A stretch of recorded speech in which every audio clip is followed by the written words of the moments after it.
Russia is racing to reinforce its troops in Syria by sea and air before talks between the Russian and Turkish leaders in Moscow on Thursday, flight data and shipping movements show.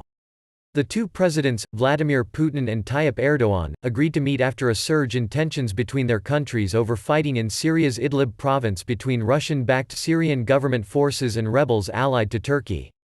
The fighting has raised the prospect of a direct clash between their armies, which operate in close proximity on opposing sides, and Erdogan hopes the talks will yield a ceasefire in Idlib. A Reuters analysis of flight data and correspondence monitoring of shipping in the Bosphorus Strait in northwestern Turkey show Russia began to step up naval and airborne deliveries to Syria on February 28, the day after 34 Turkish soldiers were killed in an airstrike in Syria. That incident prompted concern in Moscow that Turkey might close the Bosphorus to Russian warships and bar Russian military transport planes from using Turkish airspace. The Russian Defense Ministry did not immediately respond to a request for comment.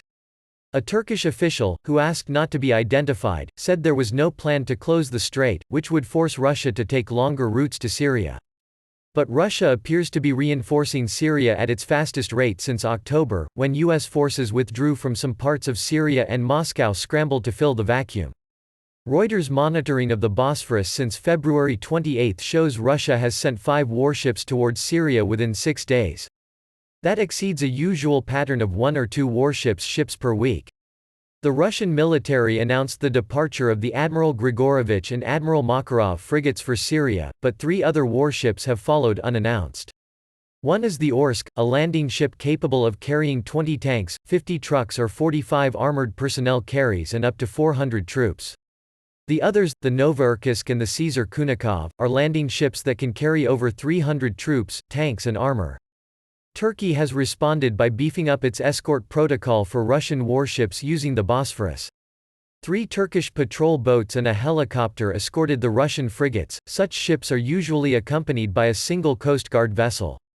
Since February 28, at least 5 passenger and cargo planes operated by the Russian military have also flown to Syria, including 3 in a single day, the flight data showed.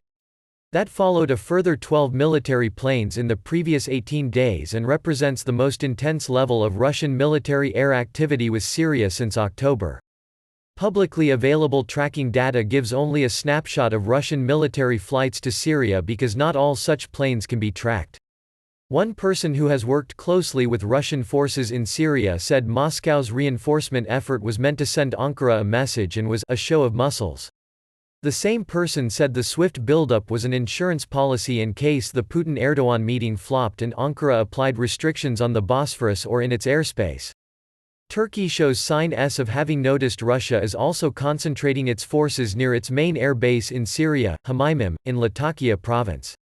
Russia is conducting a serious buildup near Hamaymim, said a Turkish security official, who added that Moscow had also stepped up its logistical support for the Syrian army. These are steps that may damage the positive atmosphere that could be found before tomorrow's meeting, said the official, though hoping for positive results.